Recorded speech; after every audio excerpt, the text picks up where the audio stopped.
Today's topic is criteria of similarity of triangles. हमारे जैसे congruency में 4 क्राइटेरिया होते हैं, लेकिन सिमिलैरिटी में हमें सिर्फ 3 क्राइटेरिया ही यूज करने हैं। 3 ही होते हैं। Triple A angle angle angle जो कॉन्ग्रुएंसी में नहीं होता लेकिन सिमिलैरिटी में होता है।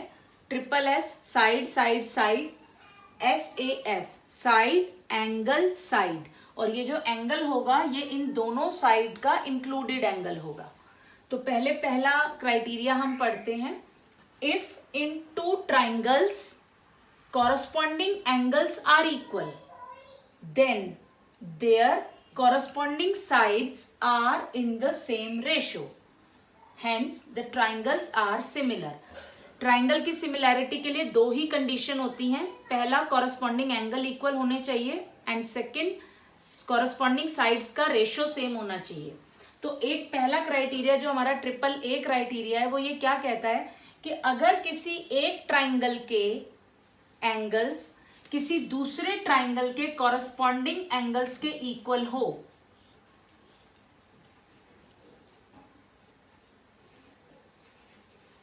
मार्किंग से पता चल गया होगा। Angle A is equal to angle D, angle B is equal to angle E, angle C is equal to angle F. अगर किसी एक ट्राइंगल के एंगल्स किसी दूसरे ट्राइंगल के कॉरस्पॉन्डिंग एंगल्स के इक्वल हो तो हम ये कहते हैं ये दोनों ट्राइंगल जो है वो सिमिलर हैं, क्योंकि उस केस में ये जो देन वर्ड मैंने यहाँ लिखा है, रिजल्ट ये आएगा कि इनकी कॉरस्पॉन्डिंग साइड्स का रेशियो भी सेम है। If you have angle A is equal to angle D, angle B is equal to angle E, angle C is equal to angle F. अगर आपको कहीं ये चीज गिवन है तो आप डायरेक्टली लिख सकते हैं कि गिवन जिन ट्राइंगल्स के बारे में हम बात कर रहे हैं वो सिमिलर है, ABC similar to triangle D E F by triple A criteria. Again, अगर मान लीजिए ये एंगल 50 डिग्री का है, ये एंगल 60 डिग्री का है, और यहां आपको ये चीज गिवन है, तो आपके पास आप यहां इजीली कैसे कंपेयर कर सकते हैं। हमें एंगल सम प्रॉपर्टी भी पता होती है। हम इस एंगल को अगर निकाल लें 70 प्लस 60 130, 180 में से माइनस करा आ गया 50 डिग्री। तो देखो ये एंगल इस एंगल के इक्वल हुआ, ये एंगल इस एंगल के इक्वल हुआ, तब भी ट्राइंगल सिमिलर है। इसका मतलब जो ट्रिपल ए क्राइटेरिया है उसको मैं रिड्यूस कर सकती हूं। I can simply talk about double A. मतलब अगर किसी ट्राइंगल में आपको किसी ट्राइंगल में 2 एंगल किसी दूसरे ट्राइंगल के 2 एंगल्स के इक्वल है, कॉरस्पॉन्डिंग एंगल्स के, तो भी वो ट्राइंगल सिमिलर होंगे bye double A similarity criteria.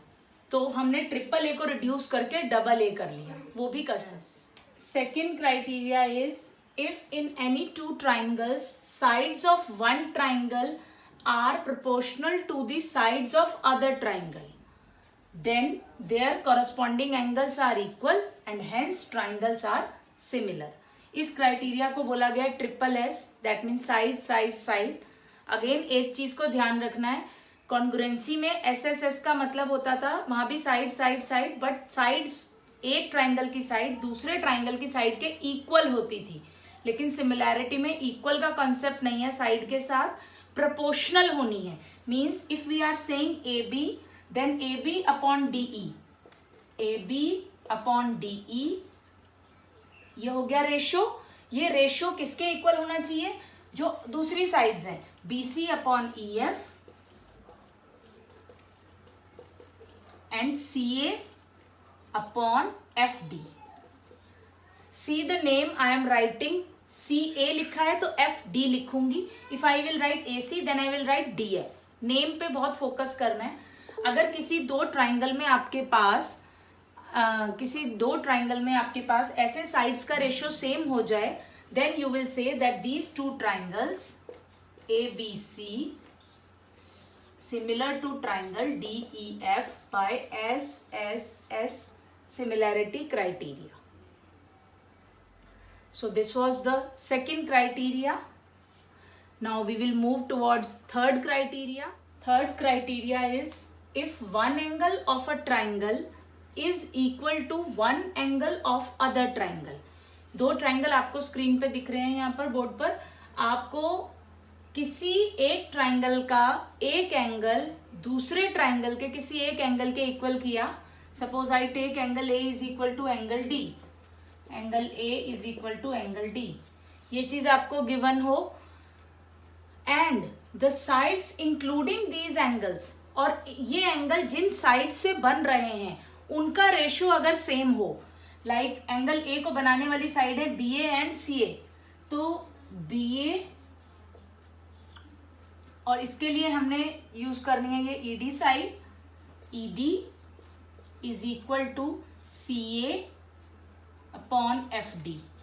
अगर आपके पास ये सिचुएशन हो दैट एक एंगल इक्वल है और उन एंगल्स को बनाने वाली साइड्स सेम रेशो में है, अगर ये दो कंडीशन सेटिस्फाई होती हैं, then we say that these two triangles are similar by SAS criteria.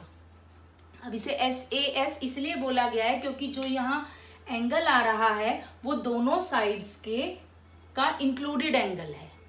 ठीक है, तो आप अगर इसका नेम चेंज करके BAC करना चाहेंगे तो यहाँ भी नेम चेंज होकर हो जाएगा EDF ट्राइंगल का. So you can write that also, triangle BAC, ताकि आपको ये भी दिखने लग जाए कि वो इंक्लूडेड है angle EDF. SAS similarity criteria. Let's understand the criteria, use of criteria through this question. इस क्वेश्चन में आपको AOB ट्राइंगल सिमिलर दे रखा है DOC ट्राइंगल के. सो ट्राइंगल AOB सिमिलर है ट्राइंगल DOC के. सिमिलैरिटी की डेफिनेशन यही कहती है that opposite angles are equal and corresponding sides are in the same ratio. But हमें यहाँ कॉरस्पॉन्डिंग साइड्स का कोई यूज करना नहीं है क्योंकि सारा क्वेश्चन एंगल्स के ऊपर है. तो आप ऑपोजिट एंगल्स की बात करेंगे तो एंगल ए की अगर मैं बात करूं it is equal to angle D. A means this angle is equal to angle D. If I say angle B this is equal to angle C. ये हम सिमिलैरिटी की वजह से लिख पा रहे हैं, है ना. और हमें गिवन है angle AOB is 50 degree. I will mark 50 here. Angle OBA is 90 degree, 90 here. And we need to find out ODC, DOC and OCD. ये हमें तीनों एंगल निकालने हैं. अब आप देखिए ये 90 है, ये 50 है. एंगल सम प्रॉपर्टी से हम ये एंगल A निकाल सकते हैं. और जो मैं यहाँ पूरा कंप्लीट कर रही थी इसको भी लिख लीजिए कि angle AOB is equal to angle DOC. ये हमने तीनों चीजें क्यों लिखी हैं? बिकॉज ट्राइंगल हमारे सिमिलर थे. Therefore corresponding angles are equal. Corresponding angles are equal because triangles are similar. OAB भी गिवन है. चलो ठीक है, बहुत अच्छी बात है. 40 डिग्री. फिर तो क्वेश्चन में कुछ हमें फाइंड आउट करना ही नहीं है. एक ट्राइंगल के तीनों एंगल गिवन है तो ये हमारा सिमिलैरिटी का यूज हो गया. तो angle A he angle D के इक्वल है तो आपके पास D वाला एंगल आ जाएगा ODC which is 40 degree. Right down. And angle OCD, C वाला एंगल B वाले एंगल के इक्वल है which is 90 degree. And angle DOC, yes we can say vertically opposite also. और क्योंकि हम सिमिलैरिटी की बात कर रहे हैं तो मैंने तो खैर सिमिलैरिटी की हेल्प से लिखा है, बट वो भी ठीक है कि ये दोनों लाइंस क्रॉस कर रही हैं या वर्टिकली अपोजिट है. तो आप इस वाले एंगल के लिए सिर्फ वर्टिकल अपोजिट यूज कर सकते हैं, लेकिन इनके लिए आपको सिमिलैरिटी का ही यूज करना है जैसा मैंने यहाँ दिखाया.